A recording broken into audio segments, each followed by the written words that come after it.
本该生机迸发，为何死意弥漫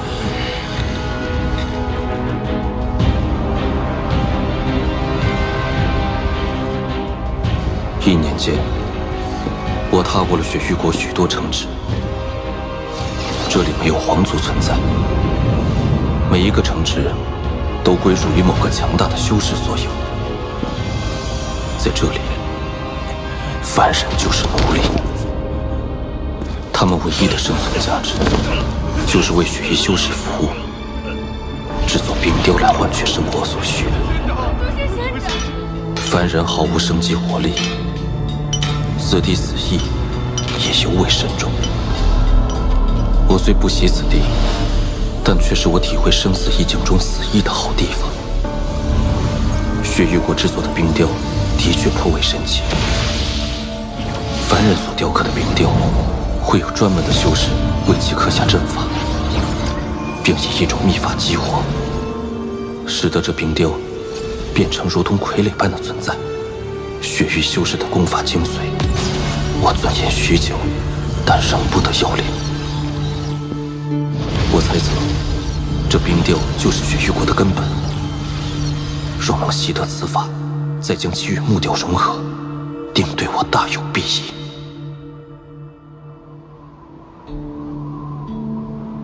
哎，趁着我雪域防守空虚，逃往境外的4派余孽最近越加活跃。就算大长老们不在，这群丧家犬也掀不起什么风浪。先把内围的剿灭干净，腾出手来再收拾他们。不急。师兄，朱雀国还是一点消息都没有吗？哎呀，几位大长老随红蝶去朱雀国已有数年了，怎么能一点消息都没有呢？这种强行提升修为的逆天法术，哪有这么容易啊？我们现在虽有了星魔旨，可成为5级修真国，必须得有一个应变期修士。这没办法。哎呀，这术法也太过霸道了！每人只有1次机会不说，哪怕是成功到了应变期，也就只剩下100年寿命，而其修为也将停留在应变初期，永远无法突破。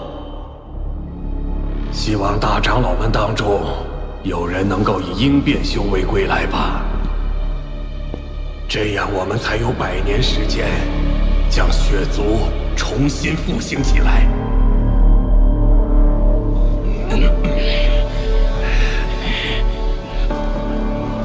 看样子，这雪域新国以城主分治，那这城主修为必然是有强有弱。11层，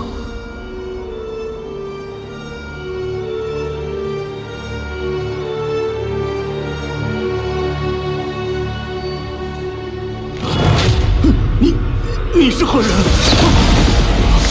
借你身份一用。大胆！我可是城主！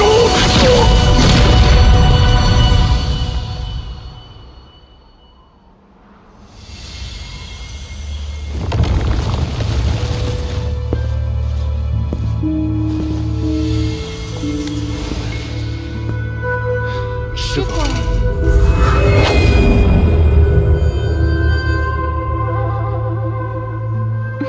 根据此人记忆，这女修之徒经常对他贴身侍奉。师尊，没想到在雪域国，弟子侍奉之事竟如此稀松平常。可有新的兵胚送来？师傅，刚刚送来2个血仙兵胚，拿出来，让为师看看你2人的手法可有精进。是。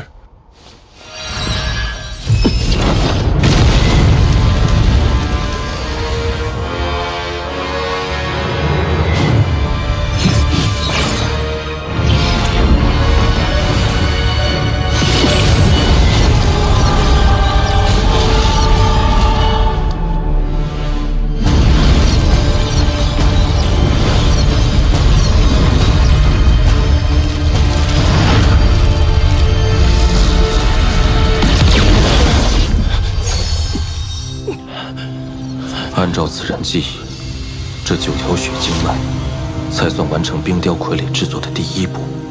下一步，便是以血域功法冰清诀将其激活。师尊，你几天没给弟子解答问题了，弟子修为又出现了变故，今夜还请师尊指导。说吧，什么变故？师尊，在这里说啊。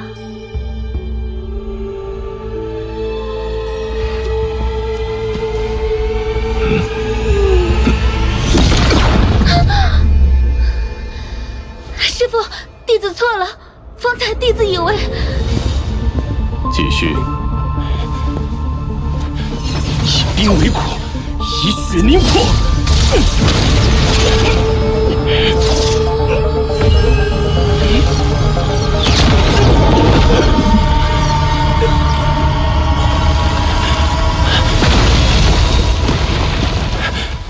弟子又失败了。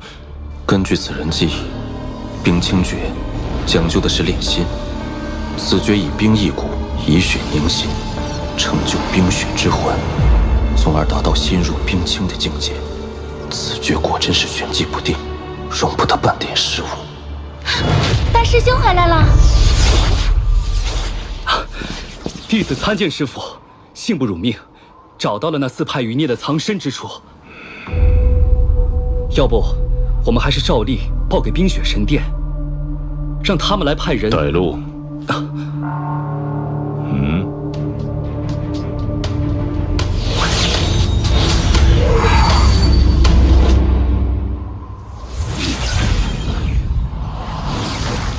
师父，就是这里。禁制中有2道神识波动，一道不过是结丹期，另一道却时而结丹，时而元婴，甚至还有几分化神波动。显然对方已处于神识崩溃、散功的边缘。你在此候着。师父以往从不会亲自冒险。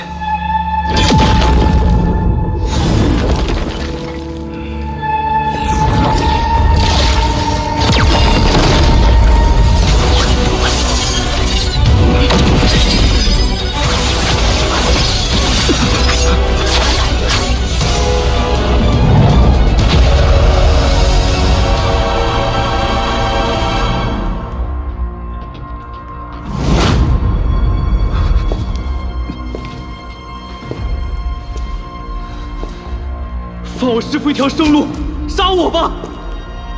我是黑魂派少主，你召我回去，定可立功。求你放过我师父！你为什么要以自己换你师父的命？师父他老人家，若非是被我连累，定然早就可以离开了，都是为了救我。环儿，起来吧，此人不是血域修士。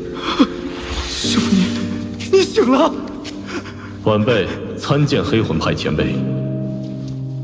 此人死气甚浓，已到弥留之际，无力回天了。逍遥，老夫受伤之身，不便相迎，还望见谅。前辈藏身之处，已然被血域修士发觉，快离开吧。我在4派境内居住了30余年，灭国之战，晚辈无力相帮。此番前来，算是略尽绵薄之力了。前辈受伤太重，这瓶丹药可以暂缓散功之痛，使前辈可以远离此地。天下之大，或许另有机缘恢复修为。逍遥，但你可知道，老夫若是想走，当年便可一走了之。即便是现在，老夫拼了命加快散功，也定然可以离开。但你知道我为什么不走吗？这是我的家，我生在这里，死要在这里。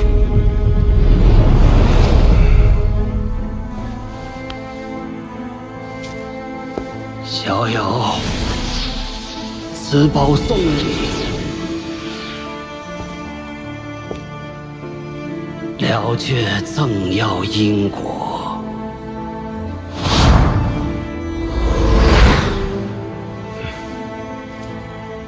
多谢前辈。孩儿该走了。师傅，去哪儿？今日苏醒，不过回光返照。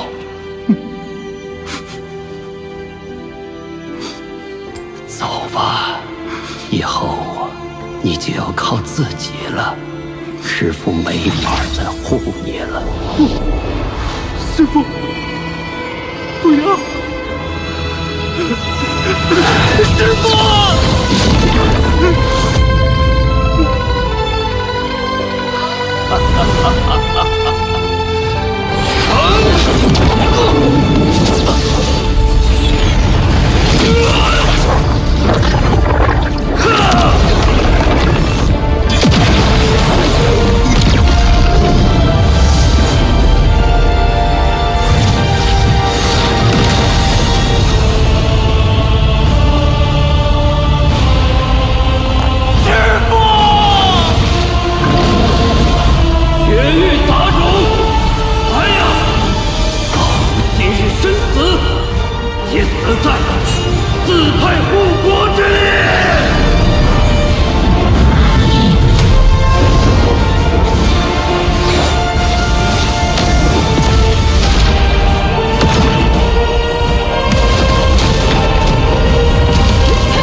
原来死之一时，与众相也有不同。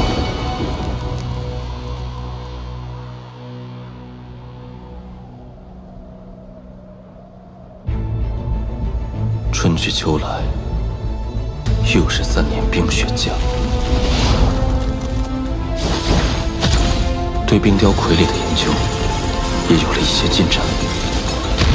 冰雕傀儡内主要是靠血经脉维持，其49条血经脉才达到一个结丹中期的修士修为。冰雕内的血经脉越多，控制越难。一旦它们相互碰撞，整个冰雕便会崩溃。这冰清诀不能成为道之正途，可以说是剑走偏锋之法，与当年六玉之功法有异曲同工之妙。我略为模仿，改血经脉为血经脉，以鲜血配合生死之境，从而达到操控的目的。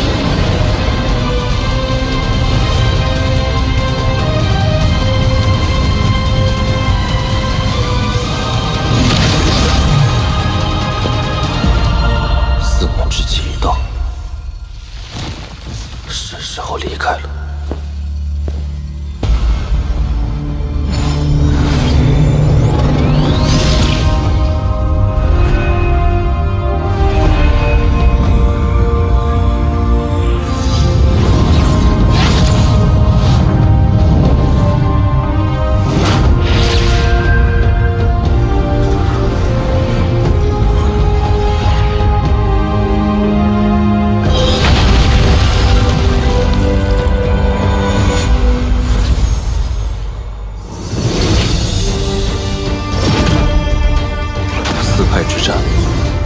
我见过太多的死亡，我对死的感悟依然深刻。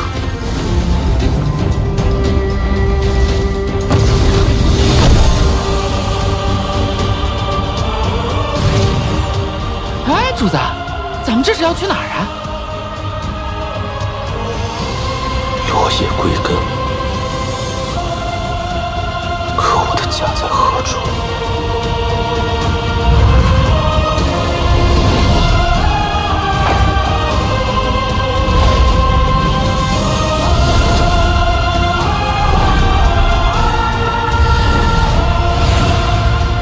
还有1年化身，我身在赵国，自当回到赵国，了却生之因果。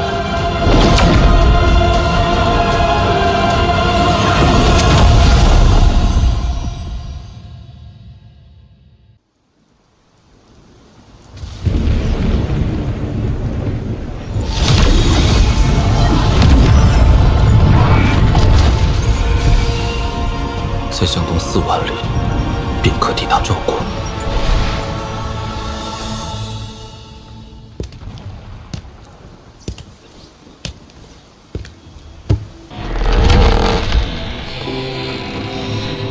庙中无神，物是人非，又何尝不是一种岁月？这儿有个破庙啊，咱今晚就在这儿歇脚吧。好，走，将就一晚吧。哎呀，奶奶的，这鬼天气！庙里无僧禅意存，院内俗人扰清门。道友可是觉得被这些人破了雨夜意境？此人一眼就看出我的身份，我却看不穿他的修为，定不简单。不必紧张。在下墨志，阁下是山野之人，没什么称呼，唤我曾牛便是。哦，曾牛兄，不如你我2人在这雨夜论道一番，也不算辜负这番意境，如何？哎呀，曾牛兄真是修为惊人呐！若在下没看错，应是到了意境锁魂、云霄有望的境界了。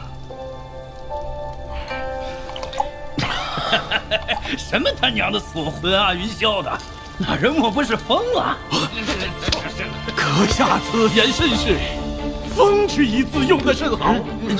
若非疯狂，也难以体悟这天道之法；若非疯狂，又有谁会去求那长生之术？所谓天欲所得，必有所欲，就是这个道理。什么乱七八糟的，一句也没听明白。哎呀，曾兄可懂啊？莫兄字中玄机，在下不懂，但我却认为，疯字用的不好，不如用痴。妙啊！哎呀，我辈中人若是没了痴念，定然无法修成正果，原那天道有损之令啊！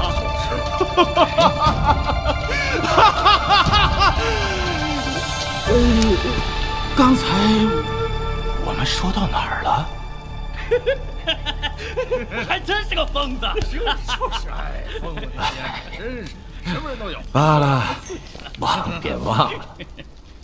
在下墨志，不知阁下如何称呼？曾牛。雨夜之美，在于意境，在于生生不息，这才是雨夜的美处，也是人生的味道。莫兄认为，何为生？凡人常说生火，生火，想必这火便是生。那何为死？不知兄台如何称呼？他叫曾牛，说多少遍是，就是啊，我都记住了。自从在下感悟天道之后，这记忆每况愈下。曾牛兄见谅。冒昧一问，兄台感悟的是何种意境？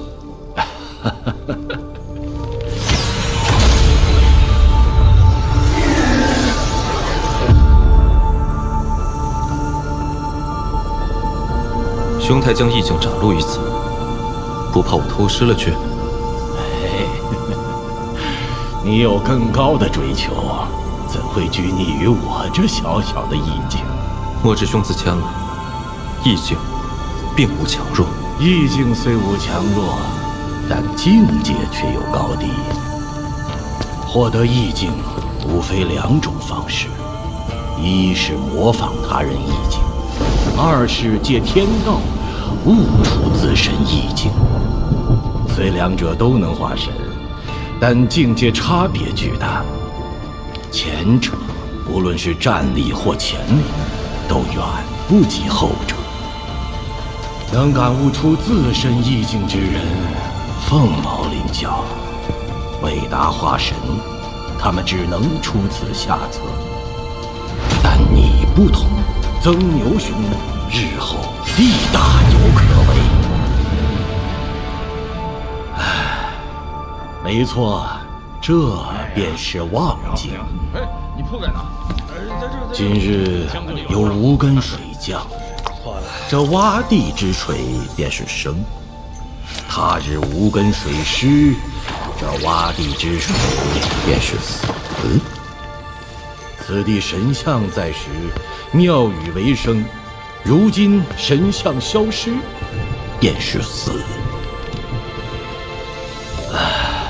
今日雨夜，我不看天，不看地，也不看雨，我看的是这雨的一生。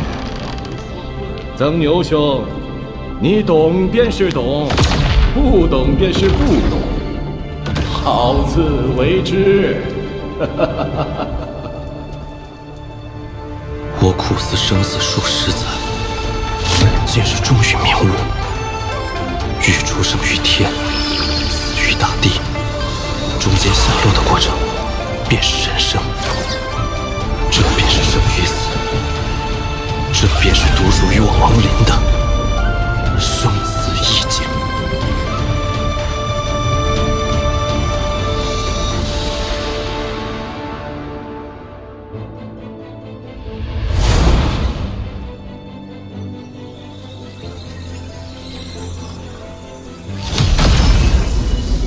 当年我在此地达到灵气大圆满境界，如今我便要于此地化身。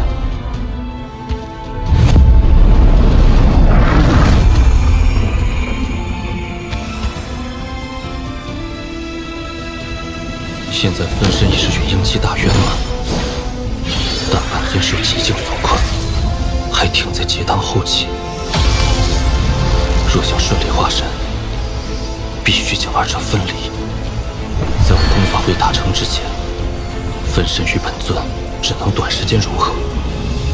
既如此，不如趁机各自修道，分身修内，走先天之路；本尊炼体，修古神之道。既走古神之道，须先散功波及。我帮你。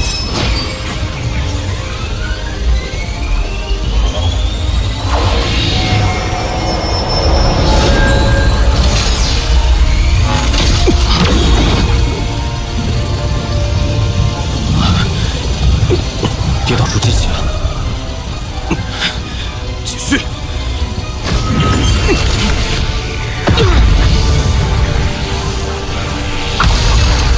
就是现在，不急。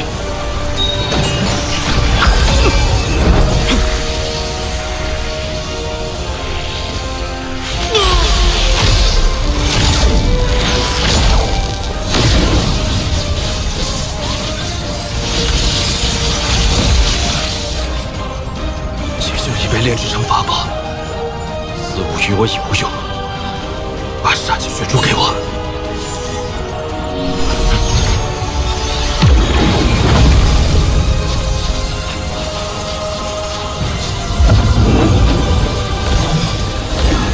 古神诀，我再助你一臂之力。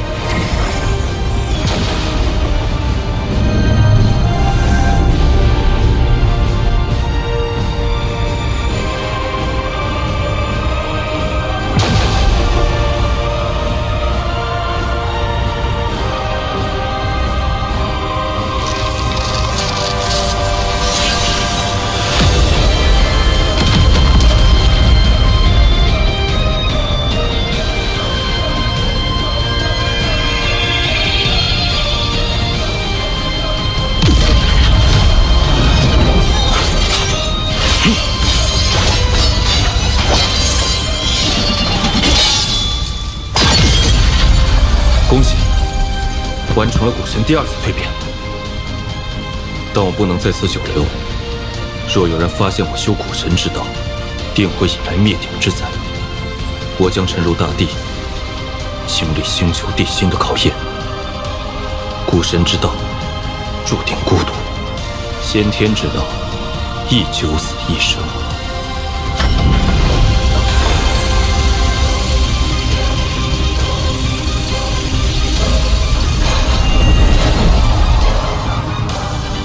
化神。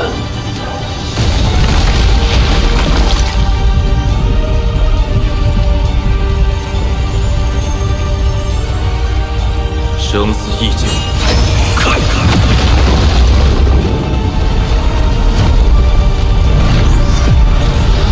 天哪！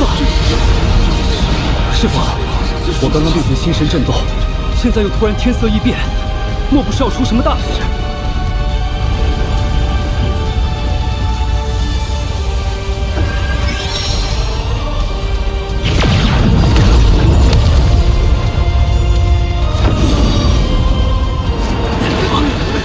有人在我族化神。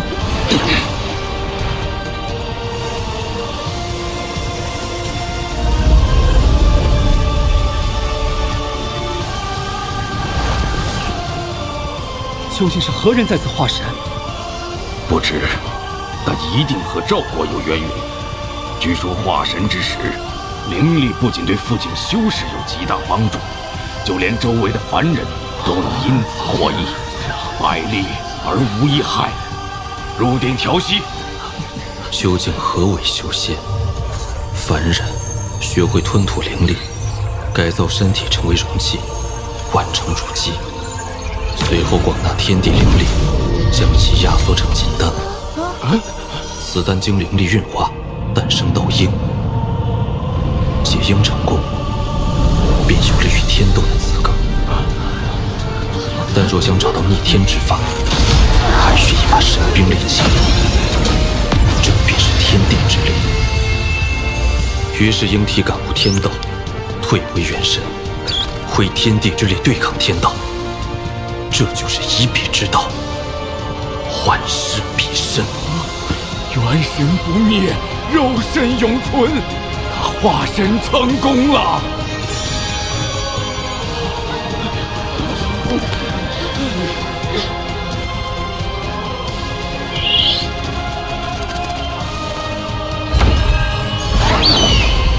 莫兄所说的境界，我终于懂了。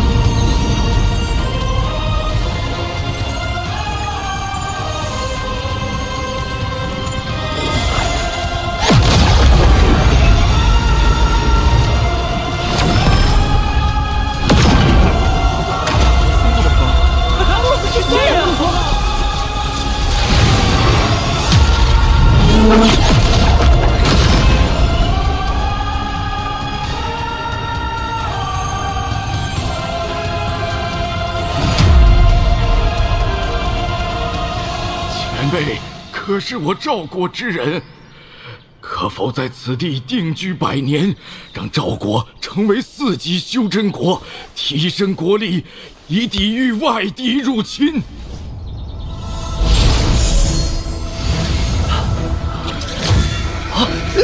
这体内经脉仿佛通透了一般。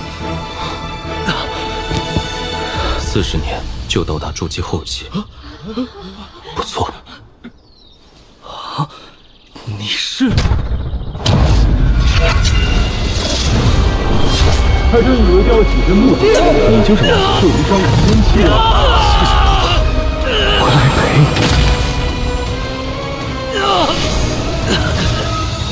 等你达到元婴期时，自会想起前世之事。但此时若知晓的太多，对你来说是一种痛苦。我虽无法在此地定居，但我在10个人体内种下了10颗由天地之气凝聚而成的灵气种子。若有人能达到元婴后期，我自会前来点化成事。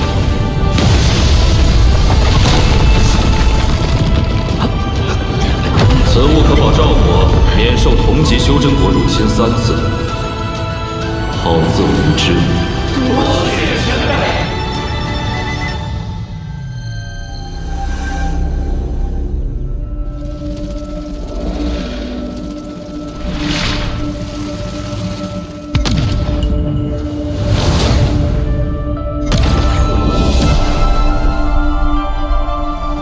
当年储物袋中的剑鞘，应该还在此处。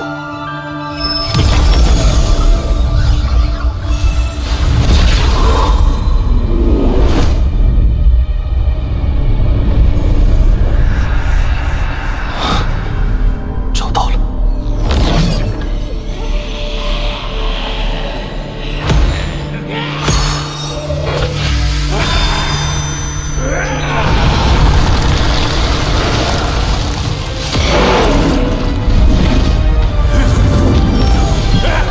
区区鬼魅，不自量力，由生入死，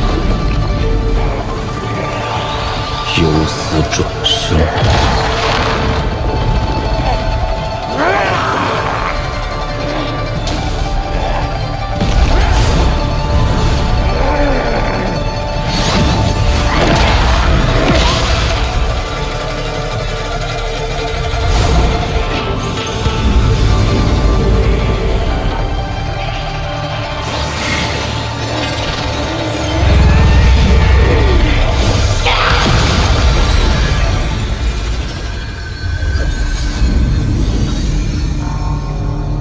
这化神期的挪移之术，却比瞬移强出不少。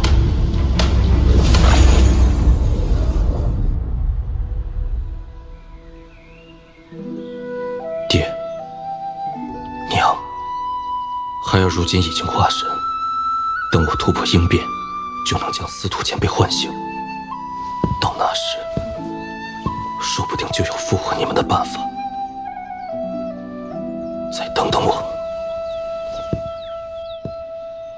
若想突破应变，除了极其稀有的应变丹以外，仙界之气是唯一的办法。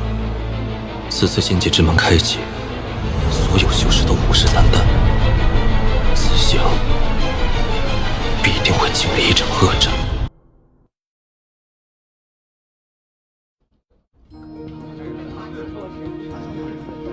哎呀，最近的拍品里啥好东西都没有，真扫兴。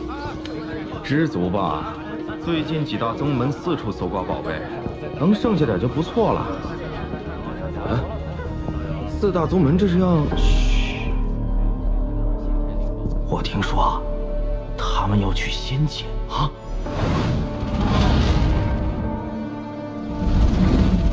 雪域国一战，我几乎将法宝用尽。此次仙界之行，各宗门虎视眈眈，我必须做好万全准备。第一步就是重炼金幡。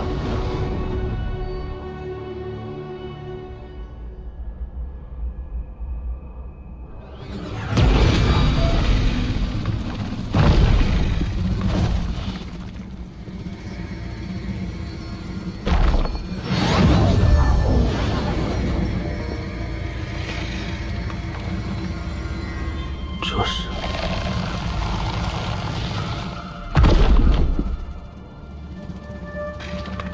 此物对你有用。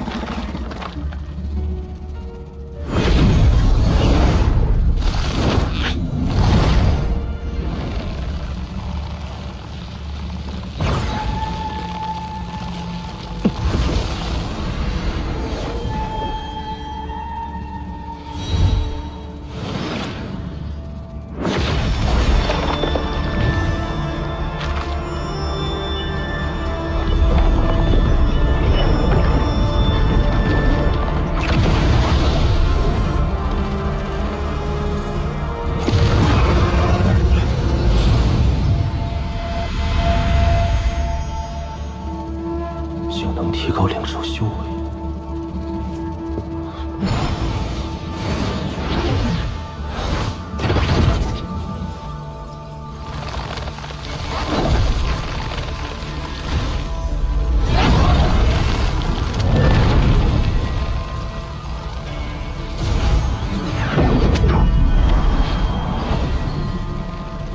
在这儿等着，我去一趟古神之地。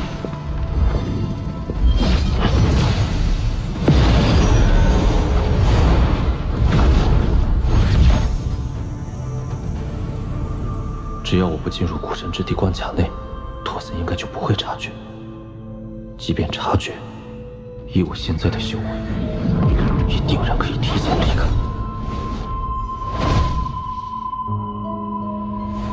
上次我在修魔海炼制剑幡，却引动天劫遭到重创。此处是古神体内，自成一劫，天劫应该无法降临。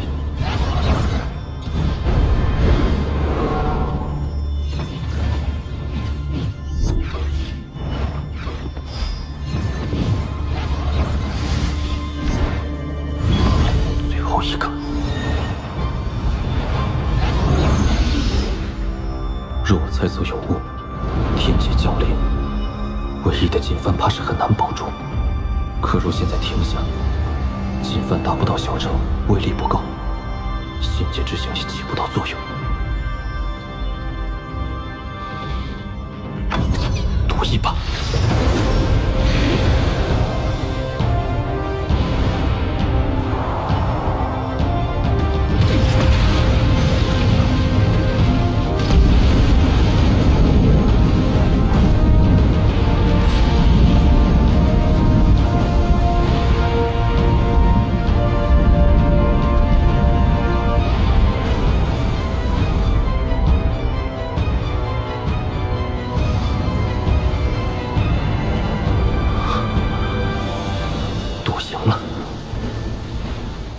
既然这古神之地无需顾虑天劫，不如继续叠加禁制。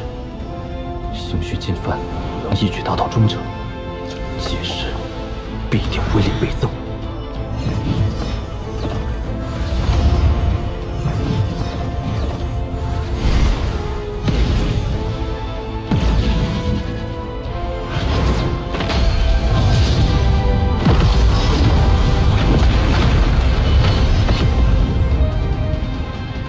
以我修为，这金幡离中程还是差了一步。也罢，此后金幡中程时引发的天劫，或可以成为我在生死关头的杀手锏。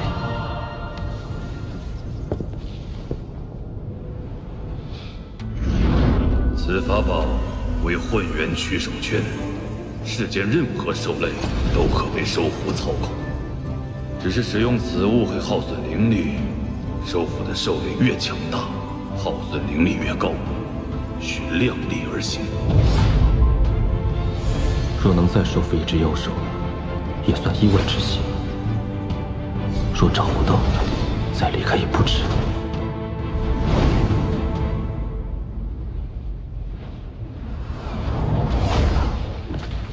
灵兽怎么都不见了？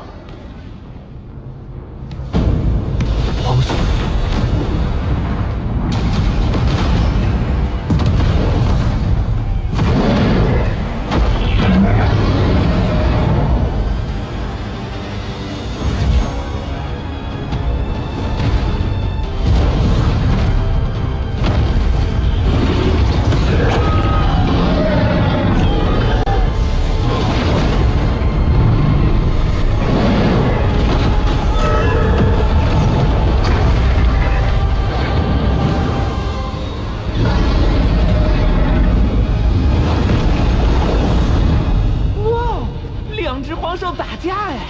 不对，这蛙兽不是黄兽，只是上品灵兽。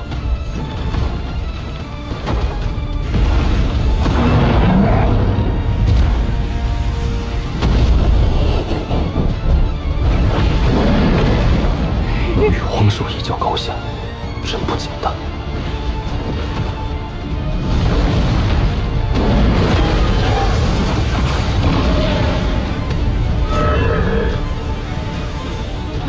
这蛟龙好厉害，主子，收了它。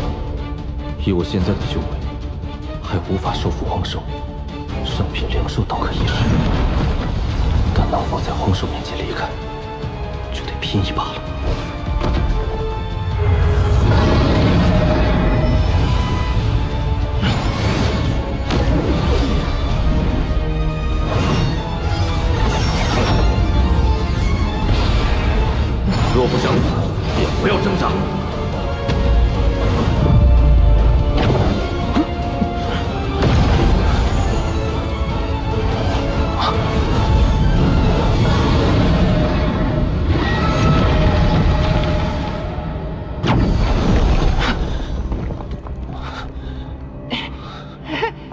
主子，你没事吧？这瓦兽着实厉害，锁住的一瞬，体内灵力差点被他吸光。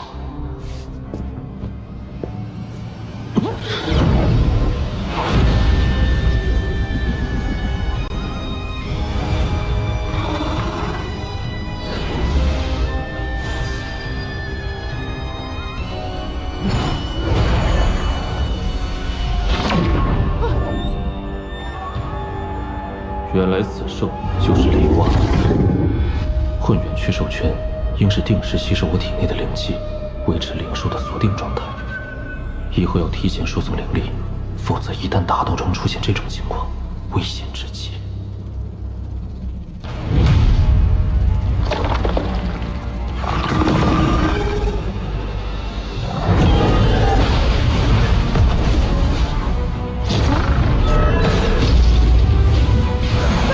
他俩怎么打起来了？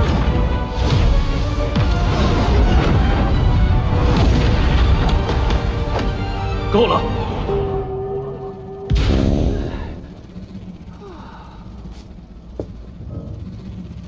我要在此调息，都不得造次。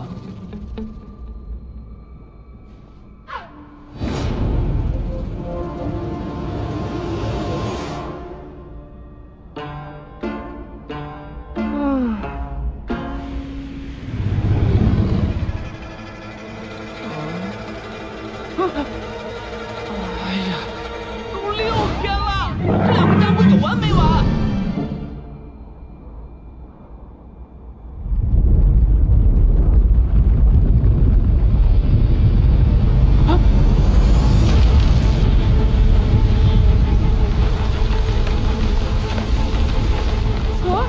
完蛋了，主子醒醒啊！来了个大个的！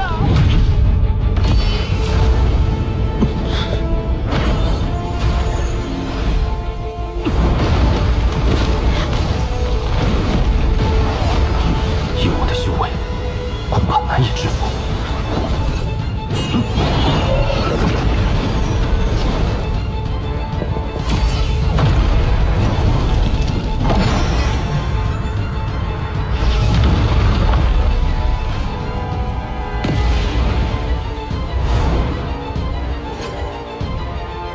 我们接下来去哪儿啊？域外战场。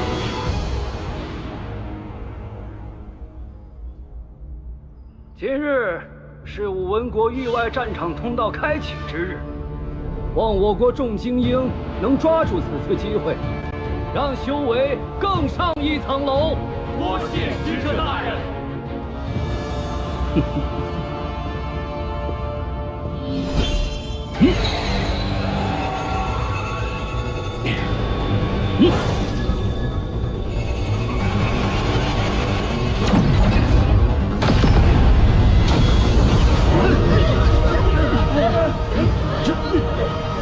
这是这么多幽魂，域外战场崩塌了！怎么回事？啊，那有人，他是怎么进去的？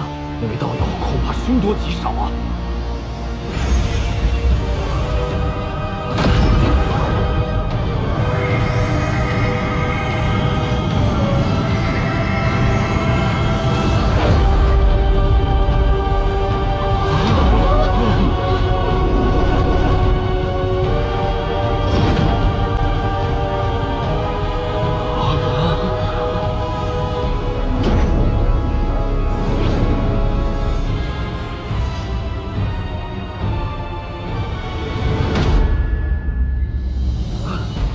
晚辈孙文，参见前辈。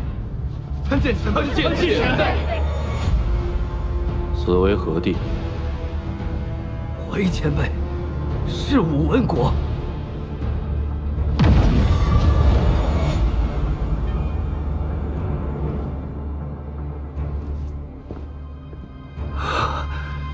怎么看到此人，有种遇到家族老祖宗的感觉，太可怕了。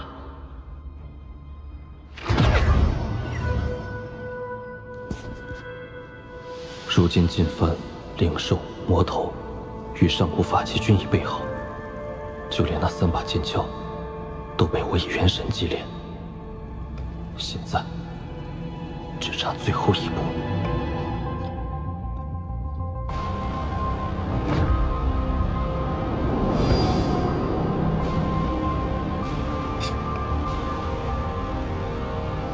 好了。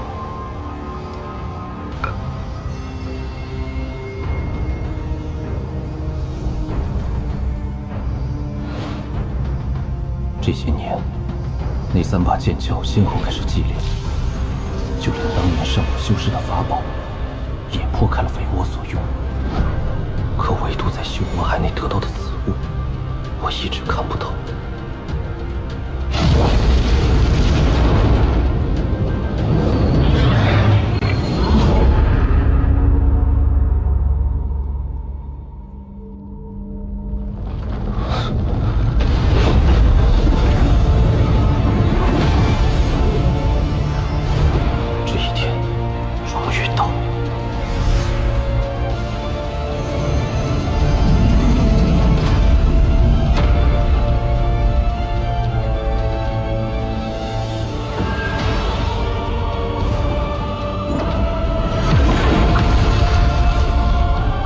开启喽，小家伙，你可得好好用老夫借你的草帽，否则怕是小命不保哟。爷爷，你继续讲呀。继续。话说多年前的一场意外，却让众古仙惨死，仙界也化作无数碎片。可修士们并没有放弃。每当仙界之门再次开启，拿到鱼鼎的他们还是会一拥而上，寻找残存的宝藏。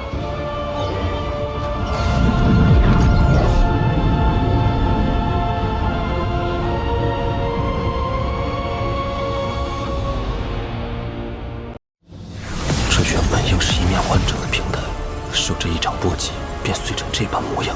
这位道友，请离开此地，另选他处吧。血魔族，这便是仙界。难不成这里的宫殿是通体用灵石造就的？这是往日的仙国，一掌，仙界就是被一掌毁灭。